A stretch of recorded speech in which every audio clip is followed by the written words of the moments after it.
என் அன்பு பிள்ளையே, உன் போராட்டம் அனைத்தும் முடிந்து விட்டது பிள்ளையே. நாளையே உன்னுடைய வாழ்க்கையில் பெரு மகிழ்ச்சி தான்.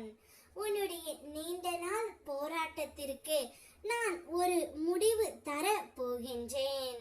அந்த முடிவு ஒரு அதிசயத்தில் தான் முடிய போகின்றது பிள்ளையே. அத்தனை வெற்றிகளாக உன்னை வந்து குவிய போகின்றது.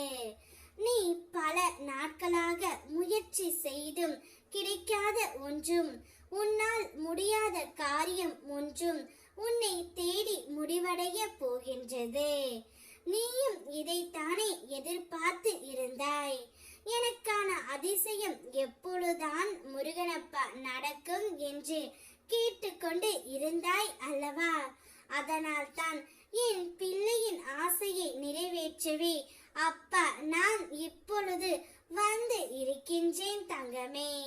உன்னுடைய வாழ்க்கை தீப ஒளி போல சுடர்விட்டு பிரகாசிக்க போகின்றது.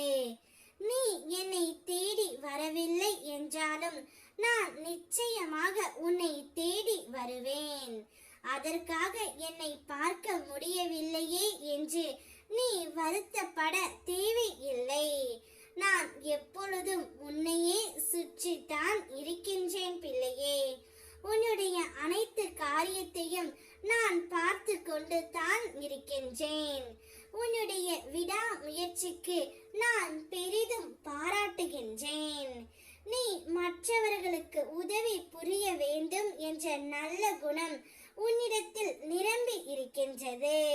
உன்னுடைய நற்குணத்திற்குத்தான் நீண்ட நாட்களாக நீ போராடிய ஒரு விஷயத்தை முடித்து கொடுக்க நான் முடிவு எடுத்து விட்டேன் பிள்ளையே. நாளை முதல் உன்னுடைய வாழ்க்கையில் பெரு மகிழ்ச்சி ஒன்று காத்து கொண்டு இருக்கின்றது. இப்பொழுது உன்னுடைய பயணத்தை உன்னை பொக்கிஷமாக நினைப்பவர்களுடன் இணைந்து பயணம் செய். உனக்கு நல்லது நடக்கும். கோபுரத்தில் உள்ள கலசம் போல உன்னுடைய தூய்மையான எண்ணம் நீ இழந்து போனதையும் தொலைத்து விட்டதையும் அப்பா நான் அறிந்து இருக்கின்றேன். என் கண்கள் காணாமல் எதுவும் நடக்க முடியுமா என்ன? இருந்தும் நான் மௌனமாக இருக்க அவை உனக்கு நன்மை விளைவிக்கும். பிற்காலத்தில் பெரும் பலனோடு வட்டியோடு ஆசீர்வாதத்தோடு மீண்டும் உன்னிடமே வந்து சேரும் என்பதை நான் தீர்க்கமாக அறிந்து இருப்பதால் தான் நிச்சயம் நீ நன்றாக வாழ்வாய் பிள்ளையே. உன்னுடைய வாழ்க்கை என் கையில் இருக்கின்றது. உன்னுடைய போராட்டம் அனைத்தும் முடிவடைந்து விட்டது.